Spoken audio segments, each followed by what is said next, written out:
Do you think that Nicola Sturgeon is fighting a losing battle now?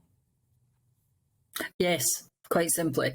I think what the war in Ukraine has done is it has underlined the importance of a role in the United Kingdom, our strength in the United Kingdom. And what we're seeing is the opinion polls now showing what we've been hearing on doorsteps for months. Before even there was a war in Ukraine, when we were facing the pandemic, when we were facing a cost of living crisis, people were saying, hang on a minute, we actually need the strength of the UK exchequer and the UK's economic power to get us through this.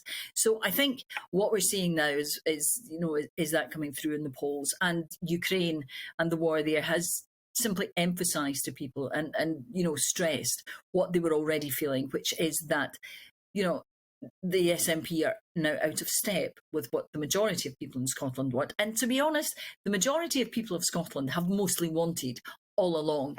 They make a great deal of having so many MPs at Westminster, but they only got 45% of the vote in the last general election. So, a lot of what the SNP, you've been talking about disinformation, is an awful lot of what the SNP say about their popularity and what the people in Scotland want is disinformation. The majority of people in Scotland do not want independence. And just because they shout louder than the other parties doesn't mean they have more support. Would you say that the reason why this huge cabinet was able to be established initially was the failure of some of the political parties, for example, the Labour Party, that had such a stronghold, but frankly, there was no credible alternative after they went down? The only other one really was the SNP. Do you think that's part of their real success? I think part of the if you chart the SNP success, it does coincide with a decline in the Labour Party. So it's very difficult to argue that the two are not related.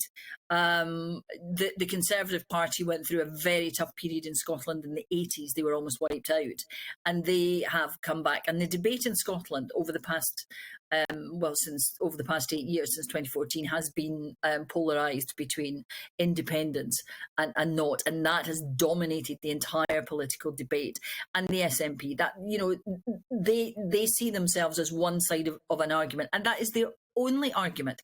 And the SNP are very difficult to say what they actually stand for and what they actually believe in, other than simply independence.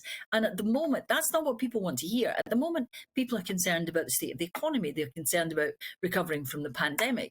We're worried about Ukraine. And the SNP keep trying to put this independence tag on absolutely everything. And it's not what people want to hear. We've been hearing that on the doorstep for months, and now the opinion polls are saying the same thing. And where do the Liberal Democrats fit into all of this? Because you don't really hear much about Liberal Democrats in Scotland. What's their polling like, and how likely are they to take votes from the SNP? Well, we're looking forward to the council elections. We have both the largest majority and the second largest majority of any MSP at Holyrood. My colleague Alex Cole-Hamilton, who's our party leader, and Willie Rennie, who's our former party leader. But, what we care about are the communities that we represent, and we work very hard for those communities. And we are absolutely clear that the two things that we believe in are the United Kingdom and working for our communities. And you know what?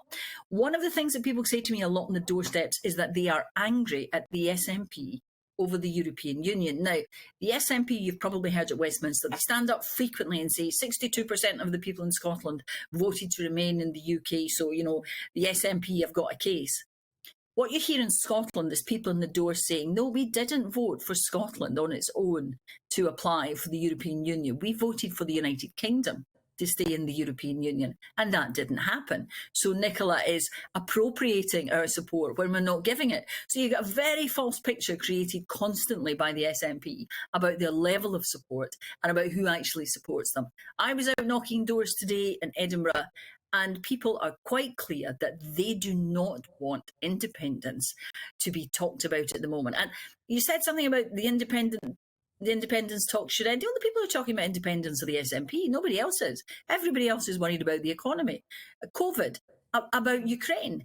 Nobody else is thinking about independence because we all have more priorities. We want to see public money spent on improving lives for people, not on this constant chase after independence that the SNP spends money on, public money on, constantly.